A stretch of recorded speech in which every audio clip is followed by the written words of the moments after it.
جو شخص خواہ اپنے آپ کو محتاج بناتا ہے وہ محتاج ہی رہتا ہے۔ توبہ کا حسن گناہوں کو مٹا دیتا ہے۔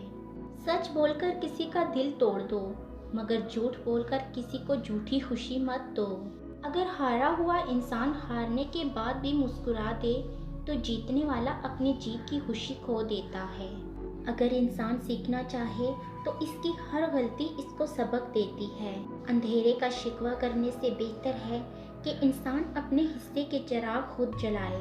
انسان کا کردار سندل کے درخت جیسا ہوتا ہے جو خود پر کلہاڑی کی زد کھا کر بھی کلہاڑی کو خوشبو سے مہکا دیتا ہے۔ جب تمہارے دل میں کسی کے لیے نفرت پیدا ہونے لگے تو اس کی اچھائیوں کو یاد کرنا۔ لوگوں سے ملنے کے لیے اتنا مت جھکو کہ اٹھنے کے لیے سہارا لے کر اٹھنا پڑے۔ کبھی کبھی اپنی خوشیوں کو حاصل کرنے کے لیے جھکنا پڑتا ہے اور وہ جھکنا رائگاں نہیں ہوتا۔ وقت اور رشتے وہ چیزیں ہیں جو ہمیں مفت میں ملتی ہیں، مگر ان کی قیمت کا پتہ تب چلتا ہے جب وہ کھو جاتی ہیں۔ مومن وہ نہیں جس کی محفل پاک ہو، بلکہ مومن وہ ہے جس کی تنہائی پاک ہو۔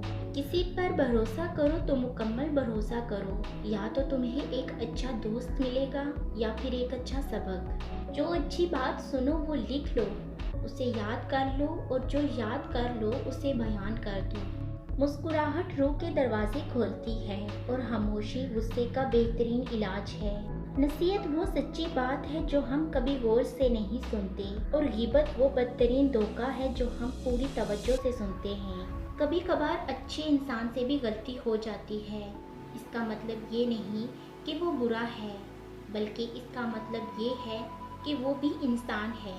جسے تقدیر پر یقین ہوتا ہے وہ اپنے اوپر نازل ہونے والی مصیبتوں سے نہیں گھبراتا۔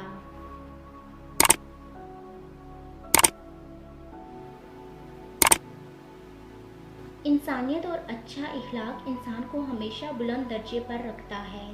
تم دوسروں کے راستے کی رکاوٹیں دور کرتے جاؤ، اللہ کے فضل سے تمہاری اپنی منزل کا راستہ آسان ہو جائے گا۔ اچھے لوگوں کا تمہاری زندگی میں آنا تمہاری قسمت ہوتی ہے اور انہیں سنبھال کر رکھنا تمہارا ہنر۔ لوگ برا ایک دوسرے کے ساتھ کرتے ہیں اور ناراض خدا سے ہو جاتے ہیں۔ تم اچھا کرو اور زمانہ تمہیں برا سمجھے، یہ تمہارے حق میں بہتر ہے، بجائے اس کے کہ تم برا کرو اور زمانہ تمہیں اچھا سمجھے۔